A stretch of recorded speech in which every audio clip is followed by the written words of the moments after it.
Bismillahirrahmanirrahim. Assalamualaikum warahmatullahi wabarakatuh. Alhamdulillahilladzi ja'ala naharuna minas shaimin wa layalabana minal qaimin al-musallimin ar-raki'in as-sajidin. Wassalatu wassalamu ala asrafil anbiya'i wal mursalin wa ala alihi wa sahbihi ajma'in, amma ba'd. Allahumma salli ala sayyidina Muhammad wa ala ali sayyidina Muhammad. Pemirsa JEK TV yang dimuliakan Allah Subhanahu wa Ta'ala, bersyukur kepada Allah dengan mengucapkan Alhamdulillahi Rabbil Alamin. Semoga kita senantiasa menjadi orang-orang yang pandai bersyukur, bersalawat kepada baginda Rasulullah dengan ucapan Allahumma salli ala sayyidina Muhammad wa ala ali sayyidina Muhammad. Semoga kelak di yaumil mahsyar, yaumil hisab, yaumil akhirah, yauma la yanfa'u malun wala banun illa man atallaha biqalbis salim. Ketika itu juga baginda Rasulullah bersama-sama membawa kita ke surganya Allah Subhanahu wa Ta'ala. Amin amin ya rabbal alamin. Pemirsa JEK TV yang dimuliakan Allah Subhanahu wa Ta'ala, di dalam hidup ini ada beberapa perkara. Jika perkara ini semakin kita kejar, semakin kita cintai, akan membuat kita jauh bahkan lupa kepada Allah Subhanahu wa Ta'ala. Rasulullah sallallahu alaihi wasallam bersabda, "Sayati ala ummati zaman," akan datang kepada umatku suatu zaman, kata baginda Rasulullah, yuhibbunal khamsah wa yansawnal khamsah. Mereka mencintai 5 perkara dan melupakan 5 perkara. Adapun perkara yang pertama yaitu yuhibbunad dunya wa yansawnal akhirah. Mereka mencintai dunia dan melupakan akhirat. Bagaimanakah bentuk orang yang cinta kepada dunia ini? Ketika azan dikumandangkan Allahu Akbar, Allahu Akbar, kita masih sibuk main HP, kita masih sibuk nonton TV, kita masih sibuk dengerin dangdut, kita masih sibuk ngobrol, sehingga kita melupakan dan melalaikan panggilan Allah tersebut. Maka kata Allah dalam Quran surah An-Nazi'at, Bismillahirrahmanirrahim, fa'amma man tagha, dan adapun orang yang melampaui batas, wa atharal hayatad dunya, yang lebih mementingkan kehidupan dunia, fa innal jahima hiyal ma'wa, maka sesungguhnya nerakalah tempat tinggalnya. Maka yang kedua ialah wa yuhibbunal hayat wa yansawnal maut. Mereka mencintai kehidupan dan melupakan kematian. Banyak di antara kita setelah mencintai kehidupan ini, maka kita akan melupakan yang namanya kematian.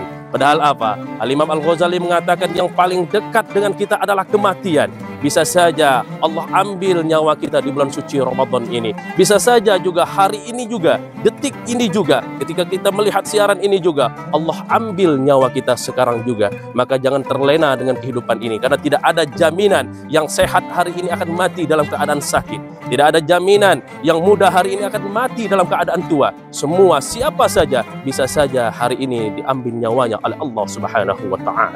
Kemudian yang ketiga yaitu wa yuhibbunal kusura wa yansawnal kubur. Mereka mencintai bangunan-bangunan indah. Mereka berlomba-lomba membangun rumah yang mewah, namun mereka lupa bahwa mereka akan tetap kembali kepada yang namanya kuburan.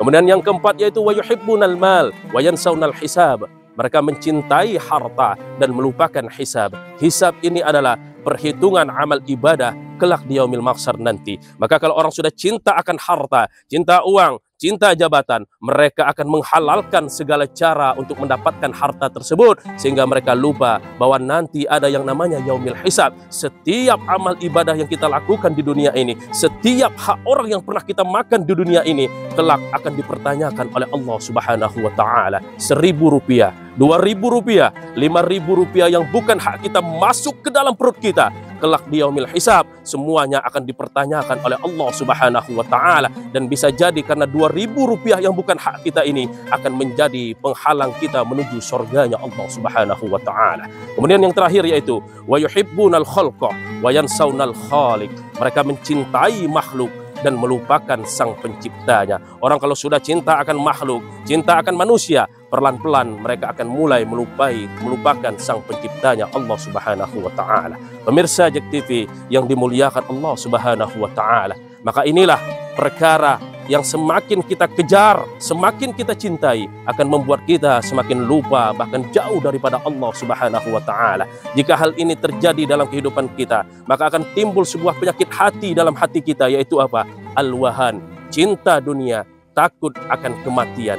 Orang kalau sudah cinta kepada dunia, takut akan kematian, maka hal pertama yang akan terjadi dalam kehidupan mereka ialah tarkus sholat, berani meninggalkan sholat. Kemudian yang kedua yaitu karhul Quran, enggan baca Quran. Dan yang ketiga yaitu wa masajiduhum amiratun wa hiya kharbun minal hadyi, masjid-masjidnya dibangun sebanyak mungkin, masjidnya dibangun semegah mungkin, tapi ketika 5 waktu ini datang, ketika yang wajib ini datang, malah masjidnya kosong. Dan yang terakhir ialah ketika orang sudah cinta dunia, cinta harta, cinta jabatan, mereka akan enggan untuk menjadi orang-orang yang bersedekah. Maka inilah ketika kita mati-matian mengejar dunia, mencintai dunia ini, maka akan membuat kita semakin jauh, bahkan lupa kepada Allah Subhanahu wa Ta'ala.